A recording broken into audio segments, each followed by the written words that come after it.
आकाश रोजाना बगीचे पर एक नज़र डालता और कल्पना को देख थोड़ी देर बाद उससे बात करता और किसी दिन निराश होकर घर चला जाता।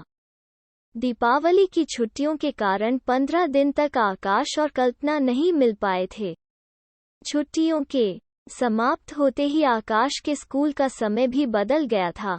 अब वो कल्पना से नहीं मिल पा रहा था। कल्पना खेत पर भी नहीं आ पाती थी। आकाश दुखी रहने लगा और पढ़ाई में ध्यान नहीं दे पाया और 12वीं बोर्ड में फेल हो गया। आकाश जैसे लड़के जो स्वाभाविक आकर्षण को प्यार मान लेते हैं, अपना भविष्य बर्बाद कर लेते हैं। आकाश के माता पिता बहुत दुखी हुए। उसे डांट नहीं पाए क्योंकि एकलौता बेटा था।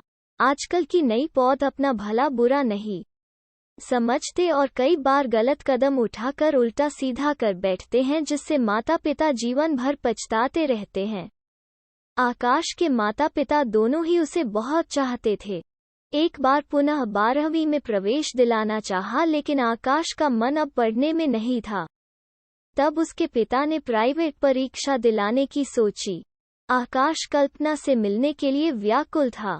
वो एक दिन उसके बगीचे पर गया और कल्पना उस झोपड़ी में उदास बैठी थी। आकाश को देख उसके चेहरे पर चमक आ गई।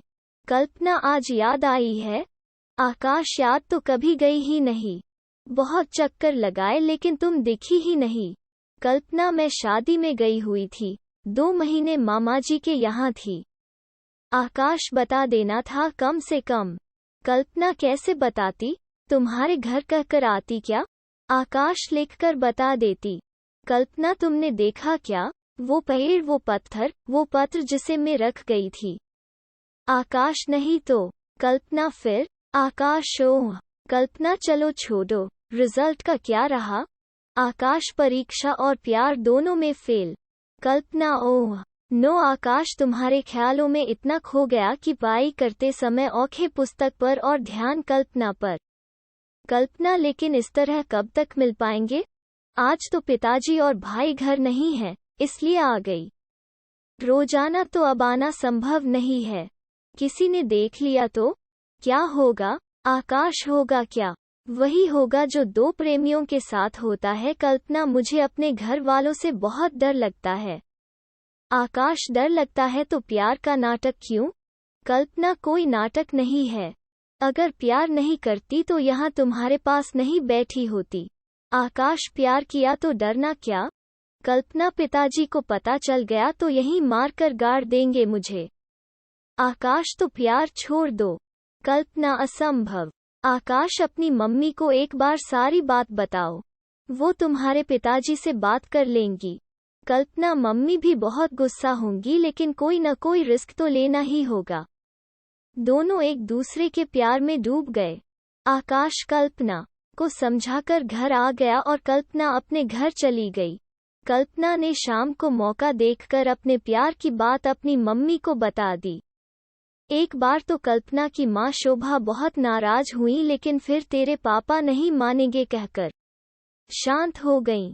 देर रात को लौटे पति से शोभा ने कुछ भी कहना ठीक नहीं समझा। सवेरे कल्पना के पिता खेतों की तरफ आ गए। दोपहर को खाना खिलाने के बाद शोभा ने कल्पना की कहानी बताई तो वो बहुत क्रोधित हुए। राकेश, नहीं कल्पना की मम्मी, ये नहीं हो सकता। कल्पना से ये उम्मीद नहीं थी। उसका अब खेत पर जाना बंद। खेत क्या, घर से निकलना बिल्कुल बंद। शोभा क्या कह रहे हो? इस तरह से बच्चों को कहीं कैद किया जाता है। राकेश हाँ, अगर बच्चे गलत राह पर चलें तो ऐसा ही करना पड़ेगा। शोभा, आज के समय में बच्चे अपनी पसंद की शादी करना चाहते हैं। अगर कल्पना उस लड़के के साथ खुश रह सकती है तो हमें क्या दिक्कत है? राकेश, मैं समाज में अपनी नाक नहीं कटा सकता। शोभा, भले ही बेटी का जीवन नर्क बन जाए। राकेश, मेरे जीते जी हमारी लड़की इस तरह हमें बदनाम नहीं कर सकती। उसकी उम्र 18 की होने वाली है। जल्दी ही उसका रिश्ता कर दूंगा। राकेश को कल्पना की मां शोभा ने बहुत समझाया, लेकिन वो नहीं माना। कल्पना पर अंकुश लगाया तो वो ज्यादा निरंकुश होने लगी। कल्पना ने फैसला किया कि अगर शादी करेगी तो आकाश से, वरना मर जाएगी। अब तो पिटने से भी नहीं डरती। वो रोजाना सुबह शाम खेत पर जाने लगी और आकाश से मिलने लगी। एक दिन राकेश ने उन दोनों को बात करते हुए पकड़ लिया और राकेश को बहुत ज्यादा मारा।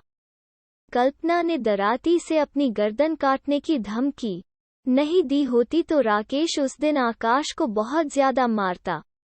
आकाश ने मार खाना स्वीकार कर लिया लेकिन हाथ नहीं उठाया। कल्पना ने उसे किसी तरह बचाया।